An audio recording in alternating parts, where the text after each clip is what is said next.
Voilà, je vais ouvrir un témoignage. J'aime bien dire des témoignages parce que ça nous montre comment la grâce de Dieu, l'amour de Dieu peut agir dans un cœur. Et pas seulement en France, dans tous les pays du monde. Alors ce témoignage, il vient de Birmanie. Alors cet homme, il s'appelait Sav, et il a été à la chasse près de son village, lorsqu'un sanglier furieux l'attaqua et lui mordit profondément la jambe. Mal soigné sur place, la plaie s'infecte gravement et on en vient à la solution extrême, l'amputation, qui est pratiquée à l'hôpital du chef-lieu. Alors le voilà infirme, mais comment il va pouvoir vivre maintenant? Et maintenant, sa meilleure amie l'a laissé, l'a abandonné, et il se retrouve seul. Pour lui, c'est le désespoir. Sav décide de mettre fin à ses jours. Et en pensant qu'il va se jeter dans un puits dans les environs.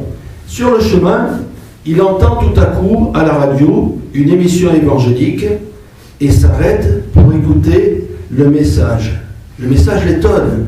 Il est question d'un Dieu d'amour et de réconfort.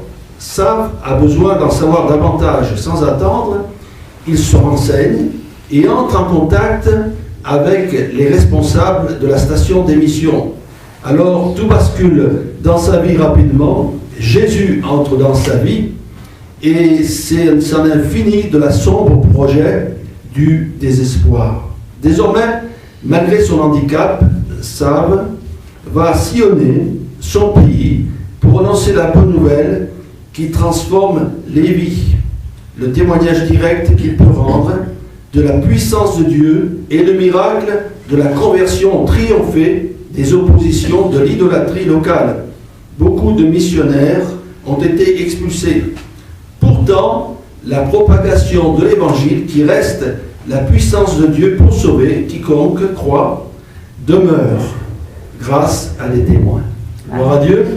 Alors voilà, quelque chose qui doit réjouir un cœur, peut-être si quelqu'un découvre la foi, de savoir que Jésus est vivant. Dans tous les coins du monde, même dans les coins les plus difficiles, l'évangile est annoncé. Gloire à Dieu. Amen. Alors nous allons bientôt ouvrir la parole de Dieu. Et dans la vie chrétienne, bien sûr, le plus important, c'est de connaître Christ. Alléluia. Alors un jour, on l'a rencontré, il a pardonné nos péchés, il nous a remplis de son esprit, de sa joie, de sa foi, formidable. Et le Seigneur nous bénit. Mais parfois, on s'arrête là, on dit merci Seigneur, tu nous fais du bien, tu nous bénis. Et nous oublions quelque chose d'important. Et cet important, il sera dans le titre de ce message. Laissons le Seigneur Jésus conduire nos vies. Ah, ça c'est plus difficile. Hein. On a tous notre caractère. Chacun dit, j'ai mon tempérament, je pense comme ça, c'est comme ça. Eh bien non, c'est pas toujours comme ça avec le Seigneur. Et il faut être docile si on veut progresser. Et si on s'enferme dans nos raisonnements, dans nos peut-être expériences, vous savez, moi j'ai l'expérience, je suis chrétien depuis des années, tout ça, le Seigneur ne peut rien faire pour nous. Il est important de réaliser qu'il nous faut, lorsqu'on s'est engagé avec le Seigneur, suivre le Seigneur tous les jours de notre vie. Voilà. Et c'est là qu'il va se passer des choses merveilleuses. C'est là qu'on va voir des choses même incroyables. On voit des choses incroyables avec le Seigneur. Oui, parce qu'on aura décidé cela. Alors dans la parole de Dieu, on voit bien que Jésus lui-même, il a su faire suivre les autres. Et dans un texte de l'évangile de Jean, Jésus a pu dire, ce n'est pas vous qui m'avez choisi, mais c'est moi qui je vous ai choisi et je vous ai établi. Et lorsque vous lisez les évangiles, dès son début du ministère, qu'est-ce que vous voyez? Jésus, il passe là, il trouve Pierre et André, et qu'est-ce qu'il leur dit? Suivez-moi. Après, il va trouver Matthieu, il a dit, suis-moi. Et puis, comme ça, il y en a beaucoup qui l'ont suivi, gloire à Dieu. Et eux, ils ont eu confiance, parce que suivre Jésus, ce n'était pas quelque chose de facile. Et puis, il y a ceux qui volontairement ont choisi Jésus. Bartimée, il était sur le chemin de Jéricho, lorsque Jésus est passé, et il a été guéri par le Seigneur, formidable, le voilà guéri, il saute de joie, etc. Qu'est-ce qu'il dit? Et il a suivi le Christ. Et puis on peut trouver Marie de Magdala, cette femme qui était possédée, qui a été délivrée par Jésus aussi, qui va suivre Jésus. Et bien d'autres, Donc, il est important de suivre le Seigneur, c'est-à-dire chaque jour davantage, chaque jour qui passe, d'être dans sa présence, dans son union, dans sa communion, et d'être à l'écoute de ce qu'il va nous dire. Alors on va trouver déjà dans ce domaine, bien sûr que le Seigneur, il conduit de différentes manières, dans différentes circonstances, mais un exemple dans la parole de Dieu qui est intéressant, c'est le psaume 23 que vous connaissez bien, n'est-ce pas? C'est un psaume qu'on connaît toujours, l'Éternel est mon berger, hein, je ne manquerai de rien. Voilà, c'est paroles du Seigneur.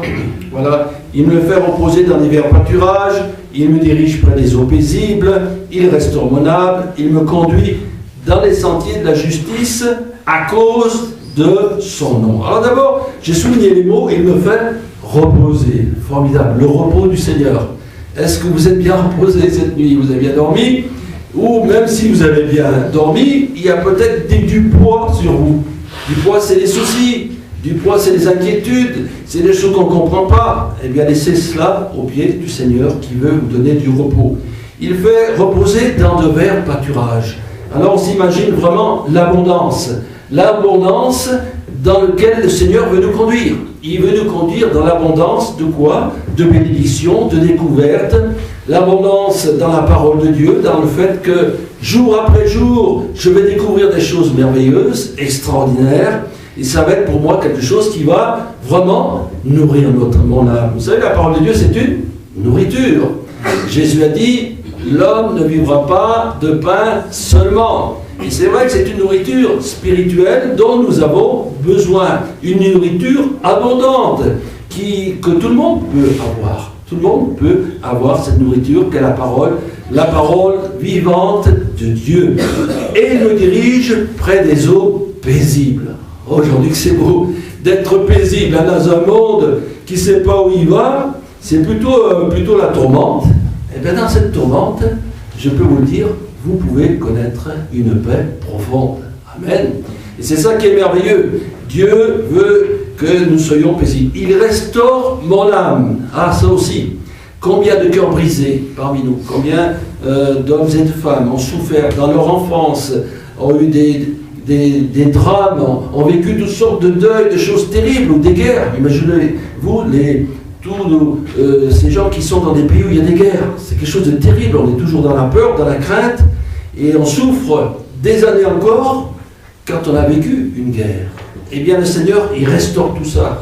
Voilà. Il passe dans une vie lorsqu'on le suit, et hop, il enlève tout ce qui est négatif, tout ce qui est triste, tout ce qui est vraiment nous entraînerait vers le bas, et il nous communique sa joie et sa force. Amen. Et il nous conduit dans les sentiers de la justice. Voilà. Le Seigneur, il veut nous détacher de notre vie misérable que nous avions avant, sans le connaître, pour nous donner une vie juste. Et le Seigneur, à la croix du Calvaire, lorsqu'il a pris nos péchés à la croix, c'était pour nous justifier. Pour nous dire, toi, tu as péché, tu es un pécheur, mais moi, j'ai pris à la croix tes fautes, tes péchés. Gloire à Dieu. Alors déjà, voilà une bénédiction que le Seigneur nous accorde. Après, il y a un autre psaume qui est connu, le psaume 84, verset 6. Tout cela, c'est des textes que vous connaissez bien, j'espère. Et en lisant la parole de Dieu, et là, il y a des choses belles à découvrir. Voilà. Et là, ça concerne bien sûr ceux qui marchent fidèlement avec le Seigneur. Voilà. Là, il y a des nuances, vous voyez, dans les bénédictions du Seigneur, des bénédictions qui sont pour tous et toutes. Tous ceux qui acceptent Jésus sont sauvés en la vie éternelle. Mais là, dans ce qu'on va lire, il est question de fidélité, de constance.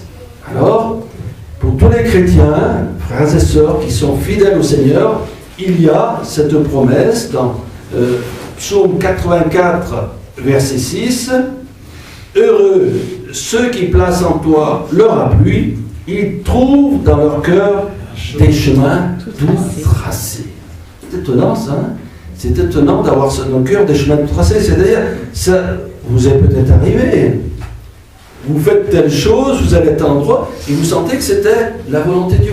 Vous avez une pensée, vous le faites, et puis ça marche. Parce que le Seigneur avait déjà tracé ça dans votre cœur, dans votre pensée.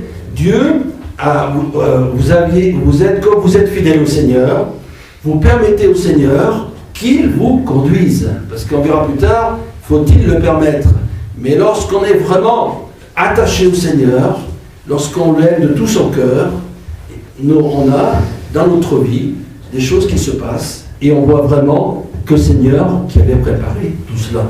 N'est-ce pas? On a vu, plusieurs d'entre nous, la puissance, la bonté de Dieu.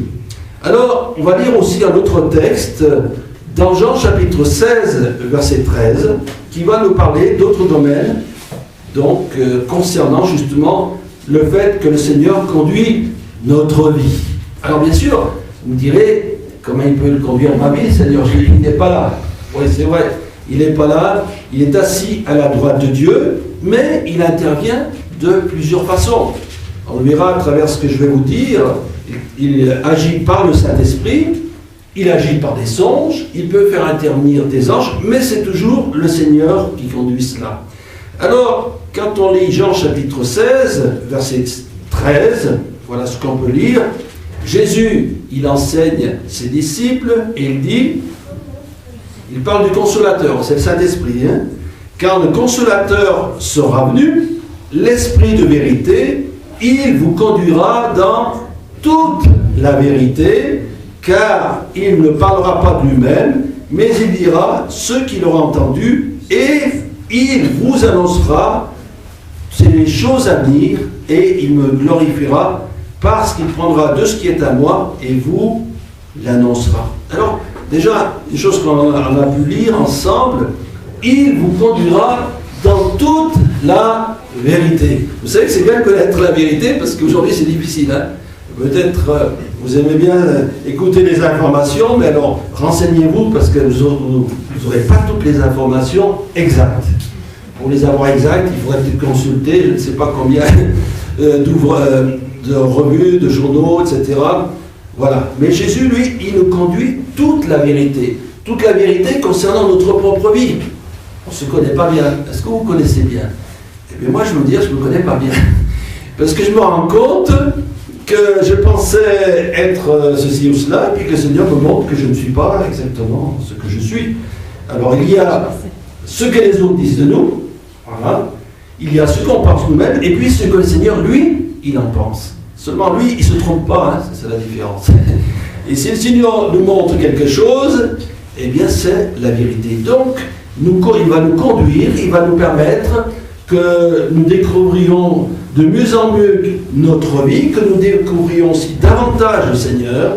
La vérité, c'est la parole de Dieu. Il va permettre aussi, il va nous conduire pour qu'à la lecture de la parole de Dieu, je découvre des choses. Il y en a des choses à découvrir. On en connaît un peu, mais plus on en connaît, moins on sait qu'on sait grand-chose. Voilà. Donc, il nous conduit dans cette vérité. La vérité aussi sur la vie éternelle, la vérité sur le ciel, sur le salut.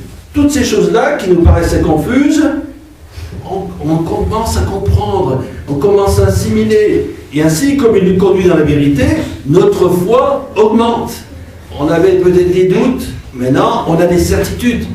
On était peut-être chancelant, maintenant on s'établit dans la foi. Gloire à Dieu. Voilà, c'est tout cela qui le Seigneur qui le fait. Et puis, il nous dit, il ne parle pas de nous-mêmes, mais il vous annoncera les choses à venir.